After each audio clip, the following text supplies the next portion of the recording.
أعوذ بالله من الشيطان الرجيم. بسم الله الرحمن الرحيم. أشهد أن لا إله إلا الله وأشهد أن محمدا رسول الله. أشهد أن لا إله إلا الله وأشهد أن محمدا رسول الله. أشهد أن لا إله إلا الله وأشهد أن محمدا رسول الله.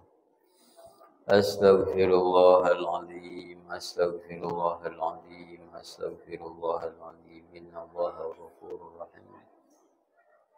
إلى حضرة النبي المصطفى محمد صلى الله عليه وسلم وعلى آله وأزواجه وأولاده وذرياته وأهل بيته الكرام، شيء لله لنا ولهم الفاتحة. أعوذ بالله من الشيطان الرجيم. بسم الله الرحمن الرحيم. الحمد لله رب العالمين، الرحمن الرحيم، مالك يوم الدين، إياك نعبد وإياك نستعين، اهدنا الصراط المستقيم، صراط الذين أنعمت عليهم غير المغضوب عليهم ولا الضالين.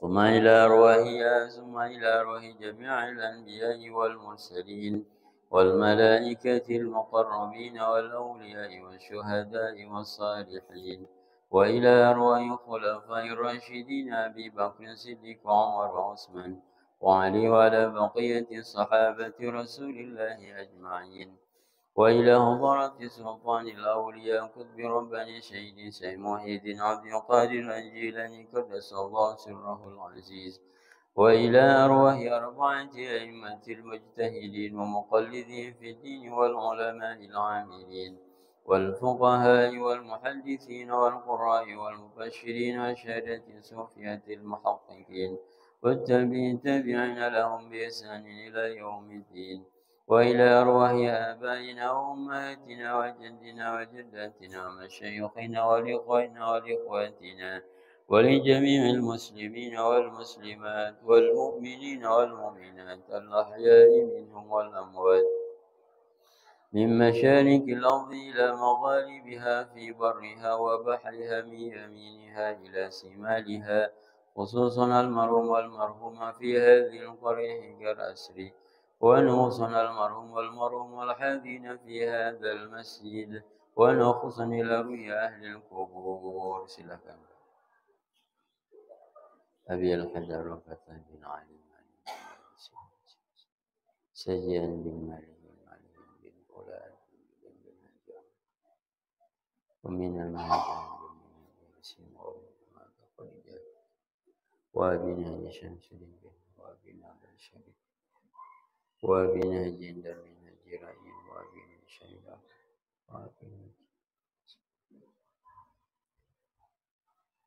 غفر الله ذنوبهم وستر عيوبهم وتقبل إيمانهم، واجعل قبورهم رياضة من رياض الجنان، ولا تجعل قبورهم حفرة من حفر النيران، واجعل الجنة مثواهم. الفاتحة. رحمة في جسادنا وأزواجنا وأولادنا وأموالنا وكسبنا، وحسن مقاصدنا بالخير من مقاصد الدنيا والآخرة برضاء الله تعالى بشفاعة رسول الله صلى الله عليه وسلم وبركتهم بالقرآن. شيء لله لنا ولهم الفاتحة.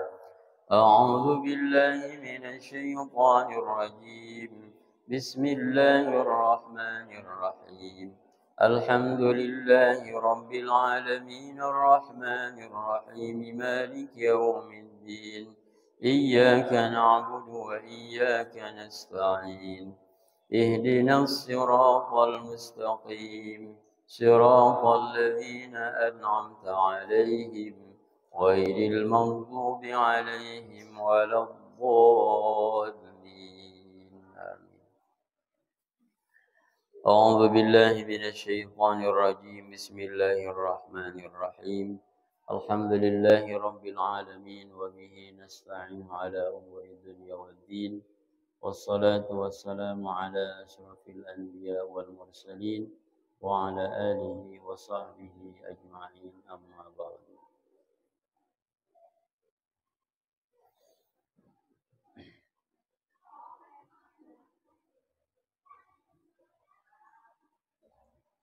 فقد قال الله تعالى في محكم كتابه أعوذ بالله السميع العليم من الشيطان الرجيم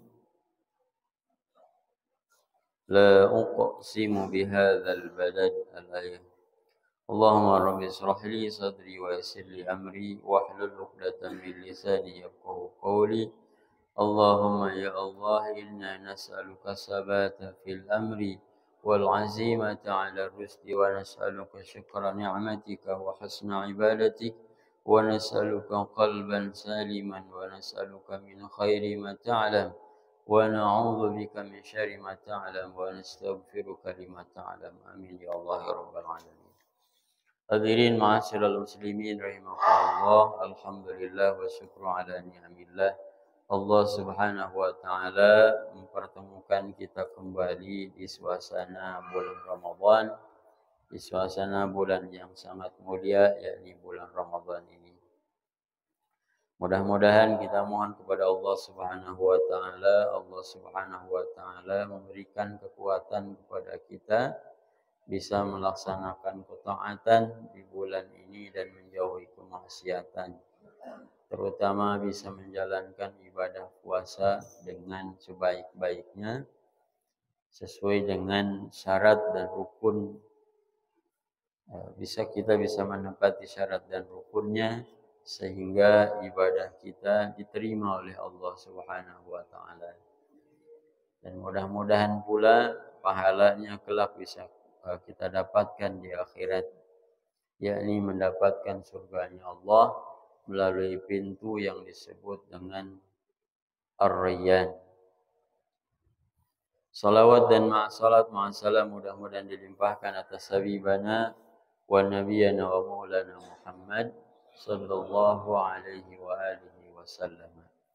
Hadirin rahimakumullah, tadi disampaikan bahwa materi kita kultum ya. Kultum itu kuliah 7 menit ya. Nah, berarti kita sepakati dulu nih sampai jam berapa Pak?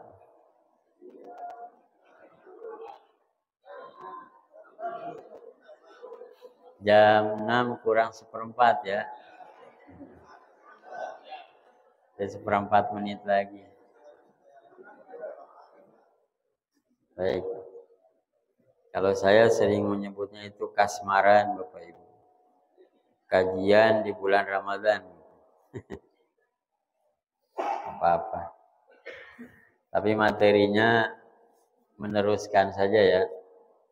Karena Ahad subuh itu saya kebagian tafsir, membaca bukan menyampaikan, bukan menjelaskan, tapi hanya membaca kajian atau pelajaran tentang tafsir yang kita baru sampai di surah Al-Balad. Karena fokus kita pertama adalah surah di juz terakhir yakni juz 30 sampai pada surah Al-Balad. Kemarin sudah sampai ayat ke berapa? Ke-13 kalau saya tidak salah. Cuman karena ini audiensnya baru lagi, saya awali dari awal surat aja ya. Awal surah Al-Balad. Bismillahirrahmanirrahim. La uqsimu bihadzal balad wa anta hillum bihadzal balad. Wa walidi wa ma walad. Laqad khalaqnal insana fi kabad. La zaidatun. La di sini adalah huruf zaidah yang artinya tidak ada maknanya. Surah Al-Balad. Al-Balad ini negara atau kota Yang dimaksud adalah negara atau kota Makkah Al-Mukarramah. La zaidatun, la di sini tidak ada maknanya. Uqsimu bihadzal balad. Kata Allah Subhanahu wa taala, uqsimu, aku bersumpah bihadzal balad, atas nama negeri ini, yakni Makkah, yakni yang dimaksud adalah negeri atau kota Mekah Al-Mukarramah.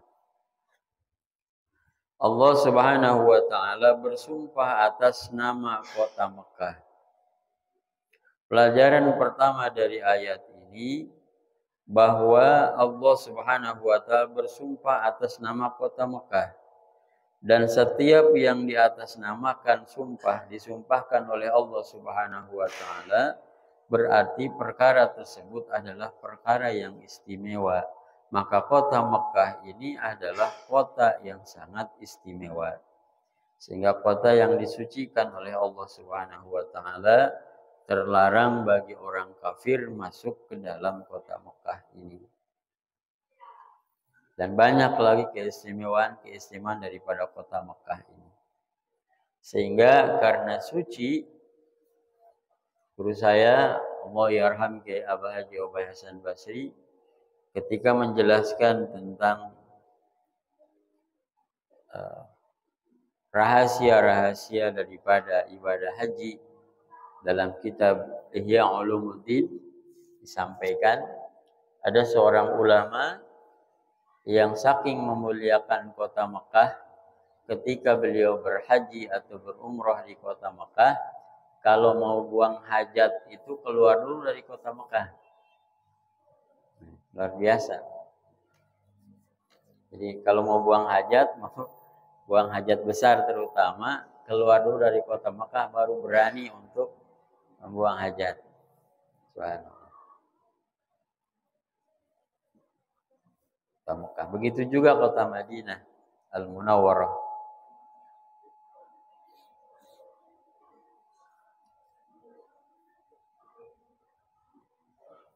Dan banyak keistimewaan lainnya.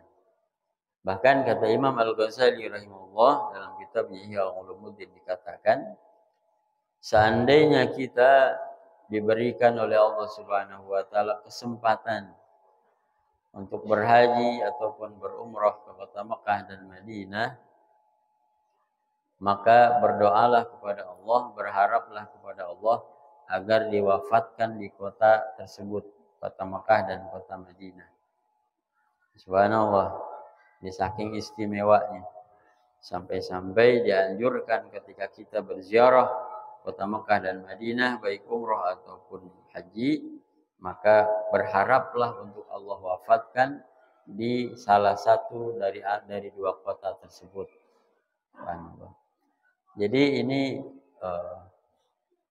konsepnya yang di kita biasanya kalau meninggal saat haji, meninggal saat umroh itu kayak aib gitu ya.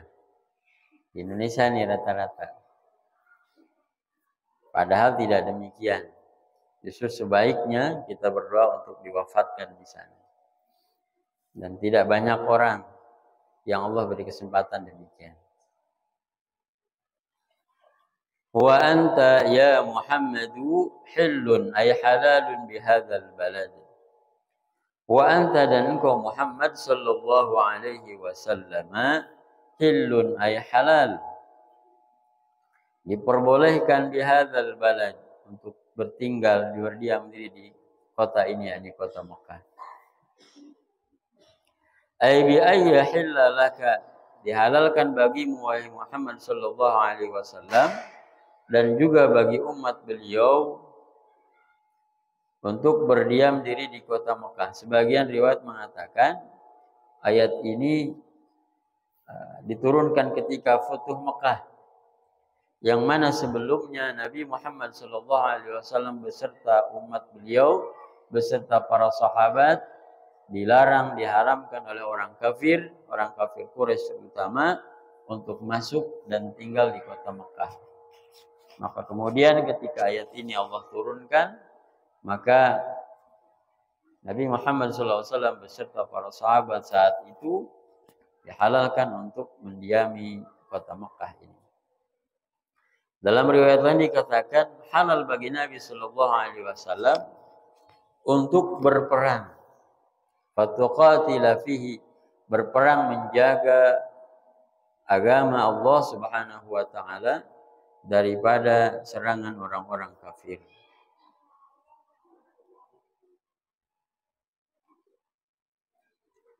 Waqad anjazallahu lahu hadzal wa'da yaumal fath, dan Allah melunasi janjinya ini. Jadi dikatakan wa anta ya Muhammad hillum bihadzal balad. Suara saya jelas kan nih, Pak? Agak feedback ya.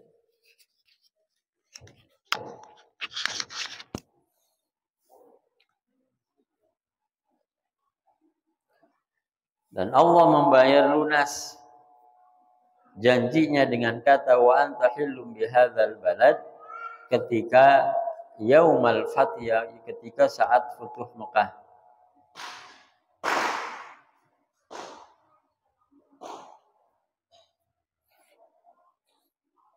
Jadi jauh sebelum futuh Mekah Allah katakan, ya wahai Muhammad, engkau halal, silahkan tinggal di kota Mekah. Kemudian apa yang terjadi adalah Nabi SAW dilarang oleh orang kafir untuk masuk kota Mekah. Kemudian Allah lunasi janjinya ketika proses atau terjadinya futuh Mekah, terbukanya kota Mekah untuk Nabi Muhammad SAW dan para sahabat yang lain. Fal jumlatu i'tiradun bainal muqsami bihi wa ma utifa alaihi. Jumlah lafaz ya wa anta hillum bihadzal balad ini adalah penyelang antara sumpah dengan yang objek sumpahnya. Tadi uqsimu bihadzal balad. Lafaz wa anta hillum bihadzal balad ini hanya penyelang saja. Kemudian wa walidi wa ma walad. Wa walidi wa ma walad, dan kata Allah Subhanahu wa taala, aku bersumpah wa walidin demi Nabi Adam alaihi salam. Dalam riwayat lain dikatakan wa walidin, Allah bersumpah demi orang-orang yang dikaruniai anak oleh Allah Subhanahu wa taala. Wa ma walad ay dzurriyyatihi, dan demi keturunan Nabi Adam alaihi salam. Wa ma bimakna man. Jadi Allah bersumpah dengan 3 sumpah. Pertama, sumpah atas nama kota Mekah. Yang kedua, sumpah atas nama Nabi Adam alaihissalam. Yang ketiga, Allah Subhanahu wa taala bersumpah atas keturunan Nabi Adam alaihissalam. Lalu apa objek sumpahnya? Laqad khalaqnal insana fi kabad. Angin pasti khalaqna wis nyiptaaken kami al insana ing manusia. Bahwa Allah Subhanahu wa taala ini objek sumpahnya. Allah Subhanahu wa taala telah menciptakan manusia kita ini semuanya fi kabad. Jadi sekilas saja ya. Fi kabad. Jumhurul ulama mengartikan lafaz al-kabad fi kabad ini dengan makna kesusahan. Aina sabin, kesulitan, wa syiddatin, dan kepayahan. Yukabidu masaibad dunya, bahwa manusia ini semuanya akan merasakan kepayahan dunia. Wa syadaidal akhirah, dan akan merasakan kepayahan kesulitan nanti di akhirat. Fi kabad. Jadi kita ini hadirin rahimakumullah, dalam ayat ini dikatakan bahwa Allah menciptakan kita ini dengan atau melalui proses yang sangat sulit, melalui proses yang sukar, melalui proses yang sangat payah. Jadi setiap kita akan merasakan kepayahan dalam proses penciptaan ini. Para ulama atau guru kami mencontohkan dalam prosesnya kita diciptakan oleh Allah Subhanahu wa taala, minimal kepayahan yang akan dilalui. Pertama, kepayahan itu dirasakan oleh seorang ibu. Ketika janin sudah terbentuk di dalam rahim seorang ibu, maka ibu itu merasakan kepayahan yang luar biasa. Dari mulai 1 bulan atau mungkin 2 minggu, 3 minggu, ada ibu-ibu yang ngidam. Ngidam tuh payah luar biasa kadang-kadang. Ada yang sampai mesti dirawat. Benar nggak Bu? Ada ibu-ibu kebetulan ini. Luar biasa payahnya. Perut semakin membesar, semakin payah. Tidur udah kurang tidur. Bahkan ada penelitian ini dari orang-orang yang rajin penelitian, para ilmuwan atau ahli kesehatan. Seorang ibu itu ketika membesarkan anaknya sampai benar-benar lepas daripada asuhan ibu, seorang anak itu lepas dari asuhan ibunya, itu untuk 1 orang anak, seorang ibu itu tidak tidur selama 3 tahun kalau dikalkulasi. Jadi kalau anaknya 4 berapa, Pak? Bayangkan. Dari mulai ngidam, kurang tidur, perut membesar, kurang tidur, brojol tambah kurang tidur lagi. Jadi kalau dikalkulasi, selama perawatan bayi dari mulai dalam kandungan sampai dia benar-benar lepas dari pengasuhan ibunya, itu seorang ibu tidak tidur selama 3 tahun untuk 1 orang anak. 2 orang anak berarti 6 tahun. Jadi kalau umurnya misalkan 30 tahun punya anak 2, dengan punya anak 2 saja berarti sudah kurang tidurnya 6 tahun. Jadi maka sayangi ibu. Kita sebagai anak apalagi ya. Walid. Fi kabad. Kemudian ayat tafsir lain mengatakan, para ulama ahli tafsir yang lain mengatakan bahwa fi kabad ini maknanya bukan kepayahan, tapi maknanya adalah tegak lurus. Jadi kalau garis tegak lurus artinya sempurna.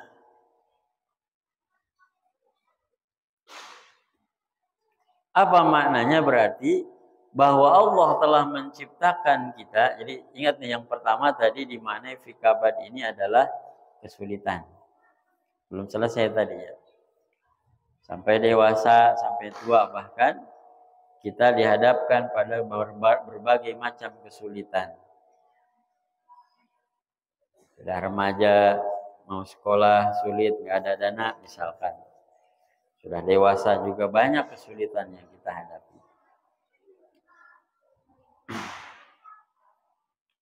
Lalu ada juga para ulama yang mengartikan makna fi kabad ini juga riwayatnya sahih. Laqad khalaqnal insana fi kabad. Allah Subhanahu wa taala menciptakan manusia fi kabad. Al-kabad itu maknanya tegak lurus atau sempurna. Maknanya bahwa Allah Subhanahu wa taala menciptakan kita, menciptakan manusia ini dalam kondisi yang sempurna. Jasmaninya sempurna, rohaninya sempurna. Bahkan bentuknya pun paling sempurna dibanding dengan makhluk Allah yang lain. Dalam ayat yang lain Allah katakan, laqad khalaqnal insana fi ahsani taqwim. Sempurna. Akalnya sempurna, jasmaninya sempurna, rohaninya sempurna.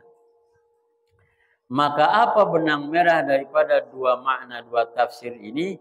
Benang merahnya adalah ketika Allah Subhanahu wa taala menciptakan kita dengan segala kesempurnaan, maka jangan pernah takut menghadapi kesulitan. Toh hidup ini adalah dalam rangka menjalani kesulitan di dunia untuk mendapatkan kebahagiaan di akhirat. Jadi kalau baru puyang-puyang dikit karena banyak utang wajar. Puyang-puyang dikit nyekolahin anak wajar. Karena Allah sudah fasilitasi kita dengan kesempurnaan jasmani dan rohani.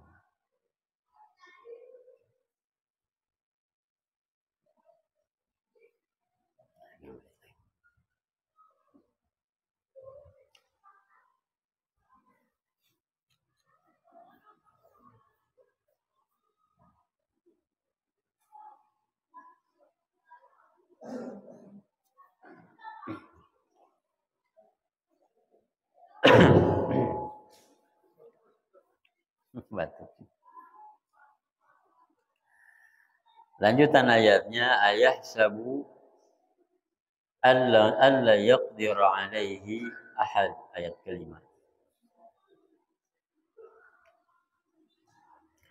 Ayah sabu, apakah engkau mengira atau manusia mengira, ayyadhunnu, yakni apakah manusia menyangka, ayyadhunul insanu, apakah manusia menyangka, qawiyun, qawiyyu Quraisyin.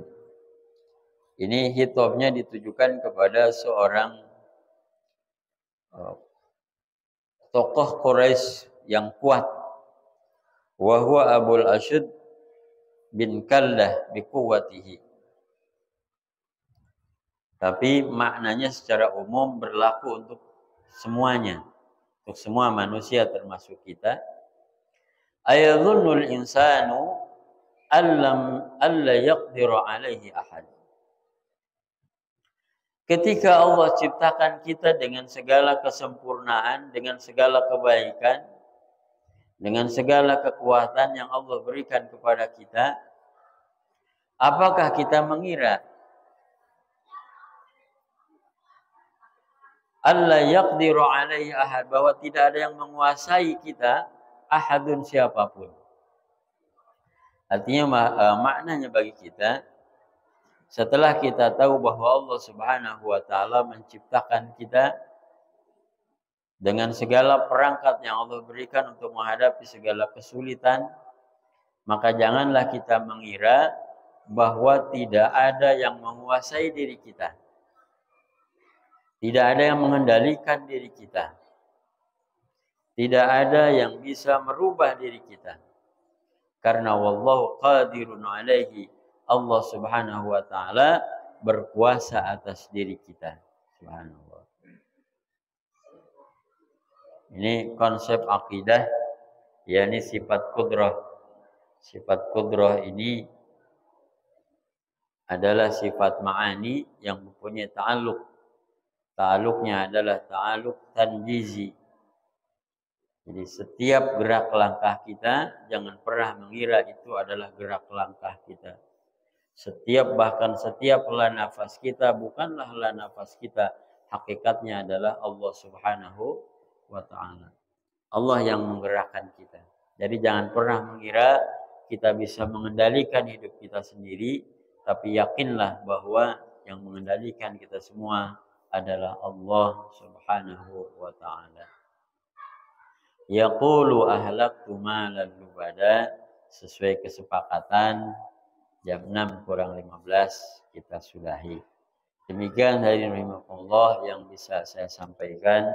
Kesimpulannya adalah bahwa Allah Subhanahu wa taala menciptakan kita dengan segala kebaikan, dengan segala kesempurnaan untuk bisa menghadapi ujian-ujian dari Allah Subhanahu wa taala, baik berupa kesulitan apalagi dalam bentuk kemudahan.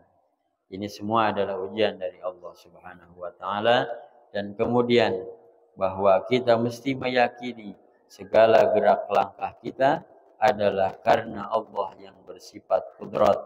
Tidak ada satupun kekuatan kita dalam berbuat taat, dan juga tidak ada sedikit pun kekuatan kita dalam menghindari maksiat.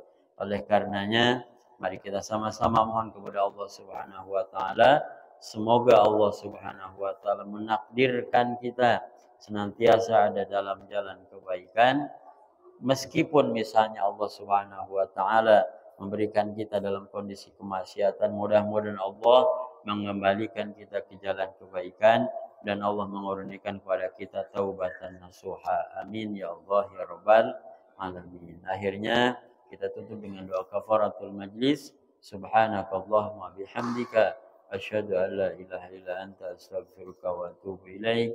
Usikum wa nasitakallah. Assalamualaikum warahmatullahi wabarakatuh.